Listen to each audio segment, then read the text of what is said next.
नमस्कार दोस्तों, कविता Yadav YouTube channel पर आप सभी का स्वागत है। संपूर्ण हिंदी विषय की तैयारी को आगे बढ़ाते हुए आज की क्लास में हम कर लेते हैं हिंदी साहित्य के इतिहास लेखन परंपरा के क्लास नंबर 2। क्लास नंबर 2 के माध्यम से हम जो है गारसादा तासी, शिव सिंह सेंगर और जॉर्ज ग्रियर्सन, इन तीनों विद्वानों के संबंध में जिस प्रकार से परीक्षा में प्रश्न पूछे जाते हैं उन सभी महत्वपूर्ण बिंदुओं को करने की कोशिश करेंगे। वीडियो आपको पसंद आए तो लाइक करना, दोस्तों के साथ शेयर करना, चैनल पर पहली बार हो तो सब्सक्राइब कर लेना ताकि नोटिफिकेशन आपको समय पर मिलता रहे।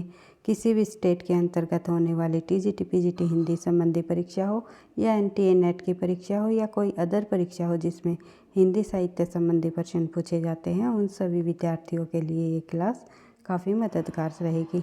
तो देख लेते हैं, शुरुआत कर लेते हैं गारसादा तासी से। इससे पहले हम जो है कुछ महत्वपूर्ण तथ्यों को और पहले कर चुके हैं क्लास नंबर 1 के माध्यम से। जिस भी बच्चे ने अभी तक पीछे की क्लासेस नहीं देखी है, आप पीछे की वीडियो में जा कर के देख सकते हो। तो टीजीटी पीजीटी स्पेशल हमने शुरुआत से हिंदी साहित्य संबंधी सभी महत्वपूर्ण बिंदुओं को हमने करने की शुरुआत की है, क्योंकि परीक्षा में जब हम बैठते हैं तो तथ्यों के समझ के साथ करना होता है और हमारे अधिकतर प्रश्न जब हमारी समझ के बेस के आधार पर जब हम पाठ्यक्रम को कर लेते हैं तो वहीं से हमारे सही हो जाते हैं। इसलिए संपूर्ण हिंदी साहित्य से संबंधित सभी महत्वपूर्ण प्रश्नों को जो कि पिछली परीक्षाओं में पूछे जा चुके हैं उनको तो हम व्याख्या सहित करते हुए आगे बढ़ ही रहे हैं। साथ साथ संपूर्ण हिंदी साहित्य से संबंधित संपूर्ण पाठ्यक्रम को भी हम करने की कोशिश करेंगे। देख लेते हैं, शुरुआत कर लेते हैं गारसादा तासी से हिंदी साहित्य लेखन परंपरा की क्लास नंबर 2। हमारा टॉपिक है हिंदी साहित्य लेखन परंपरा। तो गारसादा तासी के संबंध में जब हम उन पॉइंटों को देखेंगे जो कि परीक्षा की दृष्टि से इम्पोर्टेंट है, तो हिंदी साहित्य का एक वास्तविक इतिहास लिखने का सर्वप्रथम प्रयास जो है फ्रेंच के जो विद्वान है, जो फ्रांसीसी जो विद्वान हुए हैं हमारे गारसादा तासी द्वारा किया गया। यानी कि ये प्रश्न कई बार परीक्षाओं में पूछा जाता है, हिंदी साहित्य लेखन परंपरा की शुरुआत किस विद्वान द्वारा मानी जाती है? तो विद्वान है हमारे गारसादा तासी। सबसे पहले हिंदी साहित्य इतिहास लिखने की जो शुरुआत की है वो गारसादा तासी जी द्वारा ही की गई। तो रचना है इनकी कौन सा ग्रंथ लिखा गया इनके द्वारा? रचना का नाम है इनका इस्तवार द लिटरेचर एंडोई हिंदुस्तान। इस प्रकार से आपको इस रचना को भी ध्यान रखना है। एंदोई हिंदुस्तान, हिंदुस्तानी नहीं है भाई, हिंदुस्तान है ये, तो आपको ध्यान रखना है। इस्तवार द लिटरेचर एंदोई हिंदुस्तान नाम से जो है इन्होंने अपना ये ग्रंथ लिखा, जिसमें हिंदी साहित्य इतिहास लेखन परंपरा की प्रथम शुरुआत मानी जाती है। तो देख लेते हैं रचनाकाल। रचनाकाल है इस पुस्तक में जो है 5 भागों में अर्थात 5 संस्करणों में प्रकाशित हुई है ये। तो देख लेते हैं, इसका रचनाकाल निम्नलिखित माना जाता है। प्रथम संस्करण 2 भागों में हुआ और दूसरा संस्करण जो है प्रथम संस्करण 2 भागों में और द्वितीय संस्करण जो है 3 भागों में प्रकाशित हुआ। तो ये आपको ध्यान रखना है कि कितने संस्करणों में विभाजित की गई इस पुस्तक को, कितने संस्करणों में प्रकाशित कराया गया। तो संस्करण है हमारे 2 संस्करण, प्रथम संस्करण और द्वितीय संस्करण। प्रथम संस्करण के 2 भाग रहे, 2 भागों में प्रकाशित हुआ प्रथम संस्करण, जिसमें कि प्रथम भाग 1839 ईस्वी में प्रकाशित हुआ और दूसरा भाग जो है 1847 में, और द्वितीय संस्करण जो है 1870 ईस्वी में और तृतीय संस्करण जो है 1871 में प्रकाशित हुआ। बढ़ते हैं आगे। अगला जो हमारा प्रश्न बिंदु है वो है हमारे इनके संबंधी गारसादा तासी जी से संबंधी कुछ और अन्य महत्वपूर्ण विशेषताएं इनके द्वारा जो लिखा गया जो ये ग्रंथ है। तो यह मूलतः फ्रेंच भाषा में लिखा जाने वाला ग्रंथ है। गारसादा तासी जी का फ्रेंच भाषा में लिखा जाने वाला हिंदी साहित्य लेखन परंपरा की शुरुआत मानी गई जिस ग्रंथ से, तो ये हमारा फ्रेंच भाषा में लिखित ग्रंथ माना जाता है। उसके बाद जो है सन 1848 ईस्वी में दिल्ली के एक मौलवी करीमुद्दीन ने वाई एफ फेलन के सहयोग से दिल्ली कॉलेज के माध्यम से तबकात उ सूरा अर्थात जो है इसका नाम तज़किया ई सूरा ई हिंदी के नाम से इसका उर्दू में अनुवाद किया। तो ये भी पूछ लिया जाता है कई बार कि उर्दू में अनुवाद जो है किसके द्वारा किया गया, गारसादा तासी जी के ग्रंथ का। तो ध्यान रखना है करीमुद्दीन जी द्वारा। उसके बाद देख लेते हैं आगे, इन्होंने कुछ मौलिक तथ्यों का भी इसमें समावेश किया है, अतः कुछ इतिहासकार इसे करीमुद्दीन की मौलिक रचना भी मानते हैं। यानी कि करीमुद्दीन जी जो रहे हैं जिन्होंने ये ग्रंथ लिखा है तज़किया ई सूरा ई हिंदी नाम से जो ये ग्रंथ लिखा है, इन्होंने इसमें कुछ जो है मौलिक तथ्यों की भी रचना की है। इसलिए कुछ विद्वान जो है इनको इस ग्रंथ को इनकी मौलिक रचना मानते हैं और कुछ के द्वारा माना गया है कि ये गारसादा तासी के जो ग्रंथ का ही अनुवाद किया है। तो ये आपको ध्यान रखना है। उर्दू अनुवाद पूछ लिया जाए तो आपको ये ध्यान रखना है, करीमुद्दीन जी का नाम याद रखना है। और 1953 ईस्वी में डॉक्टर लक्ष्मी सागर वाणसी जी द्वारा जो है प्रयाग विश्वविद्यालय के हिंदी विभाग के प्रोफेसर रहे हैं लक्ष्मी सागर वाणसी। इन्होंने हिंदुई साहित्य का इतिहास नाम से जो है इसका हिंदी में अनुवाद किया। यानी कि गारसादा तासी जी द्वारा लिखे गए ग्रंथ इस्तवार द लिटरेचर एंड हिंदुस्तान ग्रंथ का हिंदी में अनुवाद पूछ लिया जाए तो आपको ध्यान रखना है लक्ष्मी सागर वाणसी का नाम आएगा। उर्दू अनुवाद पूछ लिया जाए तो करीमुद्दीन जी का नाम आएगा। तो उसके बाद देख लेते हैं इस ग्रंथ में कुछ जो है कमियां भी पाई गई है और कुछ जो है इनके महत्व भी है और कुछ जो है कमियां या दोष भी हमें देखने को मिलती है। तो देख लेते हैं सबसे पहले महत्व।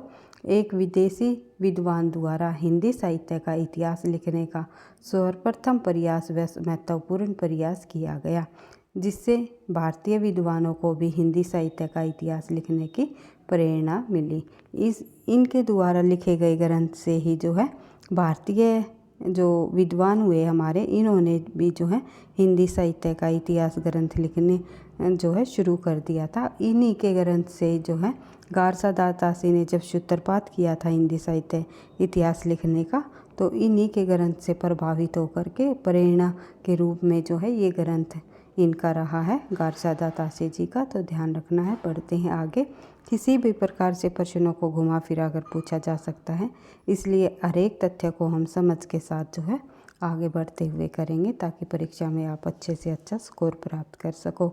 अगर वीडियो आपको भाई पसंद आती है तो प्लीज़ लाइक अवश्य किया करो, क्योंकि आपके लाइक और कमेंट से मुझे नेक्स्ट क्लास बनाने का मोटिवेशन मिलता है। और व्याख्या सहित जो हमारी पिछले वर्षों में पूछे गए प्रश्नों की जो सीरीज चली हुई है उससे भी आपको काफ़ी मदद मिलेगी परीक्षा में। उन्हीं प्रश्नों में से आपको इन्हीं तथ्यों में से परीक्षा में जो है बार बार हमें प्रश्न देखने को मिलते हैं, उन्हीं तथ्यों को हम बार बार करते हुए चलते हैं। तो देख लेते हैं आगे। इसमें युगीन प्रवृत्तियों का कोई भी विवेचन नहीं किया गया। तो ये आपको ध्यान रखना है।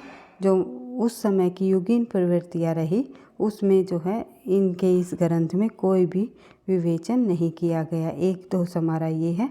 और इस पुस्तक में काल विभाजन का कोई प्रयास नहीं किया, यानी कि काल विभाजन का जो है इस पुस्तक में प्रयास नहीं किया। इसमें कवियों को काल क्रम के स्थान पर एकारादि क्रम के अनुसार स्थान दिया गया, यानी कि कवियों को जब इस ग्रंथ में रखा गया तो उनके काल क्रम के आधार पर न रख करके उनके वर्णों के नाम के आधार पर जो है उनको रखा गया।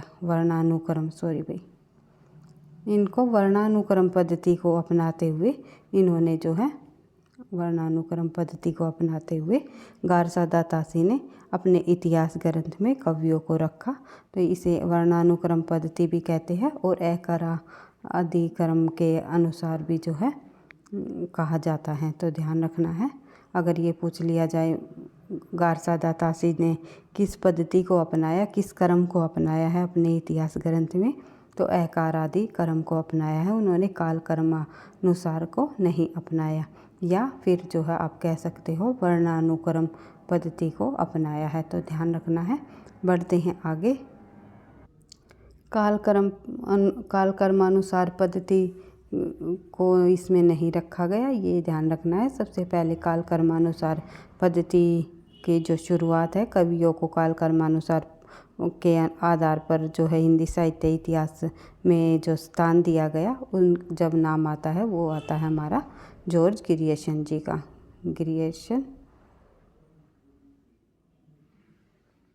तो जॉर्ज ग्रियर्सन जी का नाम आता है काल कर्मानुसार पद्धति में, और इनका नाम आता है वर्णानुक्रम पद्धति में। और ये कमी होने के कारण जो है इस पुस्तक को वर्तमान में इतिहास पुस्तक के रूप में मान्यता प्राप्त नहीं मान्यता दी गई, तो ध्यान रखना है। बढ़ते हैं आगे। आचार्य रामचंद्र शुक्ल ने इसे वृत्त संग्रह मात्र कहकर पुकारा है। तो वृत्त संग्रह मात्र किस पुस्तक को कहा है शुक्ल जी ने, तो ये आपको ध्यान रखना है। गारसा दातासी जी द्वारा लिखे गए ग्रंथ इस्तवार द लिटरेचर एंड हिंदुस्तान को।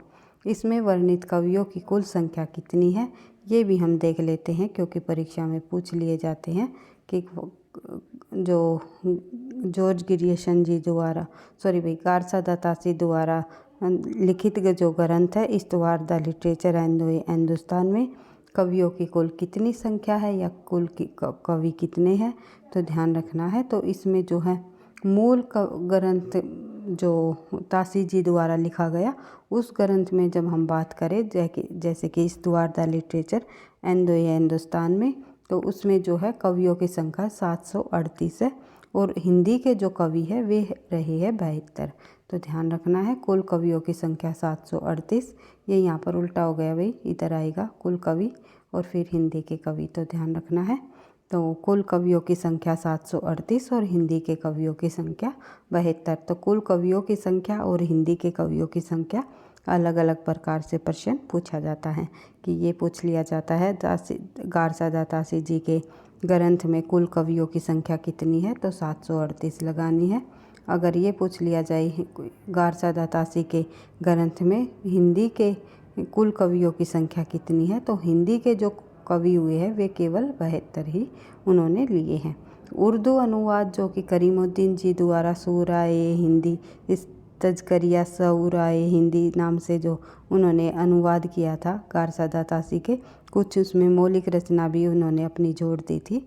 तो इस ग्रंथ के माध्यम से हम देखें तो कुल कवियों की संख्या 1004 बताई गई है, और जो है हिंदी के कवि इन्होंने 60 रखे हैं।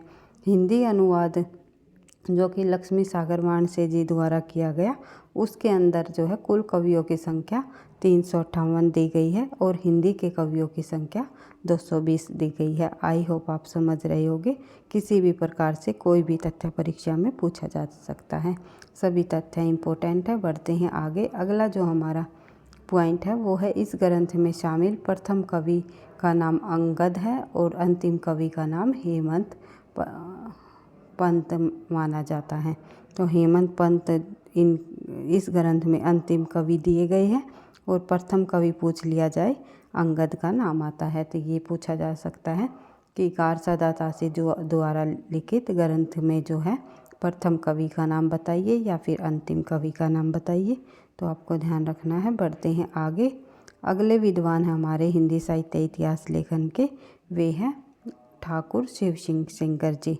ठाकुर शिव सिंह सेंगर जी द्वारा हिंदी साहित्य का जो इतिहास लिखा गया, उसके अंदर जो है उन्होंने कितने कवियों को शामिल किया गया और क्या क्या विशेषताएं रही, क्या दोष रहे, क्या कमियां रही, क्या महत्व रहे, इन सभी के बारे में भी हम चर्चा करेंगे नेक्स्ट क्लास में। तो आज केवल जो है हम गारसा दातासी के ही संबंध में जो है चर्चा करेंगे। अगर वीडियो आपको पसंद आती है तो लाइक करना, दोस्तों के साथ शेयर करना। अगर चाहते हो इसी तरह संपूर्ण हिंदी साहित्य की हम थोड़ी सी और लंबी क्लासेस लेकर के अपने पाठ्यक्रम को कंप्लीट करें, तो भी आप जो है कमेंट बॉक्स में अपना रिस्पांस दे सकते हो। हमें किस प्रकार से तैयारी को आगे बढ़ाते रहना है, आप लोगों के सपोर्ट से ही, आप लोगों के साथ से ही जो है मैं आगे की क्लास ले पाऊँगी। जो है अन्यथा मुझे भी लगेगा कि आप लोगों को क्लासेस पसंद नहीं आ रही, इसलिए जो है हम आगे बढ़ते हुए भी थोड़ा सा हिचकिचाते हैं कि क्या पता बच्चों के पसंद आ रही है या नहीं आ रही। तो आप जिस जिस तरह आप जो है सजेशन में कमेंट बॉक्स में सजेशन दोगे तो उसी तरह मैं क्लास लाने की पूरी कोशिश करूँगी। तो एक बार से फिर कहना चाहूँगी, चैनल पर पहली बार हो तो सब्सक्राइब कर लेना और वीडियो पसंद आई हो तो लाइक और कमेंट अवश्य करना। पढ़ते रहना, आगे बढ़ते रहना। मिलते हैं नेक्स्ट क्लास में अधिक से अधिक प्रश्नों के अभ्यास के साथ। थैंक यू, धन्यवाद।